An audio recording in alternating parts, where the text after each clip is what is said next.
What's good, YouTube? Minister here, and it's been a while since I've uploaded a video, but here I am with the ultimate expert solo battle guide for Paldean Wonders. I want to apologize for how long it took me to get around making this video, but full transparency, ever since they kind of changed what was required to like maximize the amount of hourglasses you get from solo battles, I kind of like lost the motivation to make these videos as a whole. However, enough of y'all did take the time to let me know that you still would appreciate if I made these guides, so here we are. And before I go any further, I do want to say I will eventually go back and cover the Fantastical Parade solo battles.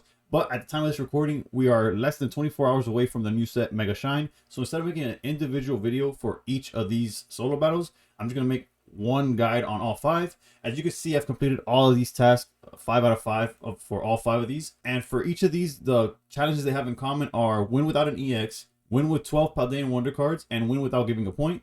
For the 12 Paldean Wonder cards, that video has already been uploaded and on the channel, so either I'll put it in the banner or somewhere in the description. So if you're trying to beat these challenges with 12 Paldean Wonder cards, that video is already out. As for winning without giving a point, that becomes a little more trivial, as whether you give up a point or not, it's not necessarily how well you play or what you're playing, but more like how well they draw. If they draw 2 bonkers, it doesn't mean you automatically lose, but more often than not, they will take a point. However, for winning without using an EX Pokemon, I made a list that would work for all 5 battles. In this case, we have, to no one's surprise, Hydreigon. As you can see by the build, it is pretty much your generic Hydreigon minus the Mega Absol, because obviously that's an EX. And before you ask, why aren't you playing Poison?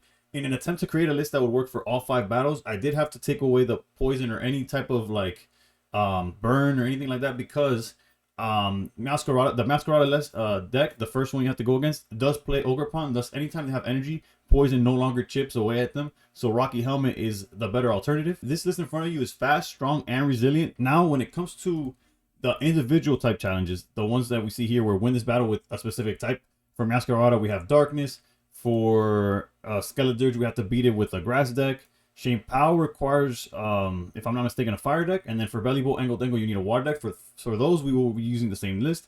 The hardest of the 5, I would have to say, is the Meowscarada list. Meowscarada, unfortunately, like, they haven't really made any like full darkness decks that could take on grass easily. So we do go back into Hydreigon in order to beat this one. As you can see here, it's the same list, but what you have to change is Furfrou. Furfrou is colorless. So you could either change Furfrou for the Mega Absol, and you're playing like the essentially the meta relevant Hydreigon list. But what you could also do, if you want to just make one deck that beats both Meowscarada with no EX and all darkness, is replace the Furfrou with a tech card such as Sabrina, or maybe like a red to get you that extra damage. Because if Meowscarada is swinging for into Rocky Helmet, it'll go down to 140. So Hydreigon plus either red or Geo will get you into enough to get that knockout. An honorable mention of a all dark deck that could take this down, although I haven't tested extensively, is Crobat EX. Now, when it comes to Skeledirge, as we go here and check out Skeledirge, you need to beat it, as I mentioned, with an all-grass deck. And what I thought was foolproof was just going in with Mega Venusaur. However, in my first few attempts, my opponent went second every single time and refused to not draw the perfect curve, essentially wiping Ivysaur before I could get anything going. But every battle in which I was able to establish Venusaur, I could just not lose, or felt like I just couldn't lose. So additions that could solve what I was dealing with, as I go to where I have this list, I apologize. Probably should do this a little more organized. But yeah, as you can see here, I'm only playing the one Bulbasaur. This is more reflective of the list that you'll see if you were in the rank ladder. So to avoid the issue that I was running into, which is like if they drew perfectly, the Bulbasaur or Ivysaur in the lead could not survive what they were doing, is playing a second Bulbasaur to either go into once they go insane, or just to body block with the first Bulbasaur as you build up the one in the back. Because it really felt bad when they just had insane hands. I'm talking about like, even when they break, they would return and then double Flame Patch, or they would go again. Them going second is just really tough. If not them going second, us going second is really tough. If we were just going first, we're able to go Ivysaur and basically build up before they get enough energy to do anything. An honorable mention for this one would have to be Meowscarada EX ourselves. Next, we have the Chien-Pao deck that, as I mentioned, you need to beat with a Fire deck, and that one, without a doubt, the go-to option has to be Mega Blaziken. As we look here, this is a little altered from like what you would see maybe in ranked or you would use competitively, but again, we tweaked it just for this matchup. If found fast enough, Mega Blaziken just tears through this matchup.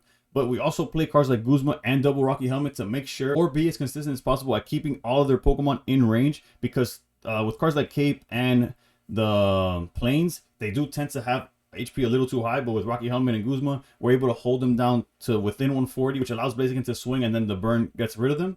Honestly, pretty linear and nothing new, but if you want to try something different, Entei with Mega Charizard Y is definitely viable, as with the right setup and enough stall, the deck can take on anyone, regardless of if it's Chien-Pao deck or literally anything in the meta.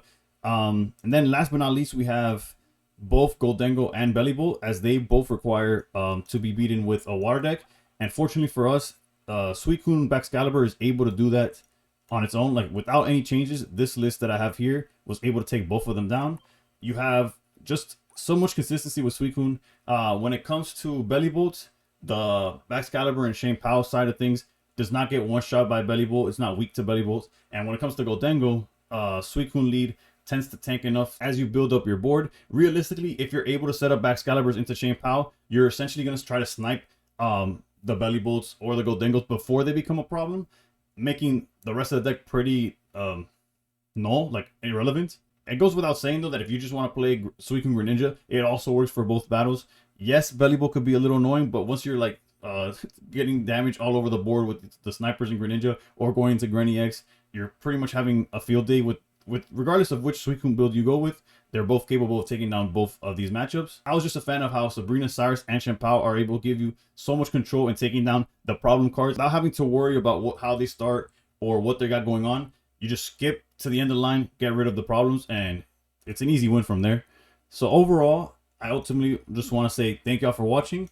I would also like to thank y'all for sticking with me despite my decrease in production of videos. It's been it's been tough finding my footing, whether it's with ranks or with these solo battle guides, as Dina seems to like kind of play with it. Like my rank season is only half as long these past few months.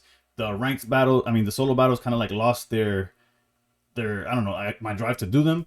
But I can't thank y'all enough. We did reach 2,500 subscribers during this time, regardless. I can't, like, it's things that still don't click in my brain. I just appreciate every single one of y'all. With the newest set right around the corner, my motivation to create has been pretty much reignited, and hopefully it manages to stay lit as throughout this new set. But best of luck with your solo battles, and if there's anything I didn't cover or any like idea wish I would elaborate on, feel free to comment down below and I'll respond to it as soon as I see it. If this video helped you in any way, please consider subscribing, and above all else, stay pro. Just so you guys know, there's like a wall where Dina says, okay, these are the people that are funding us, and like I guarantee you, man, is up there.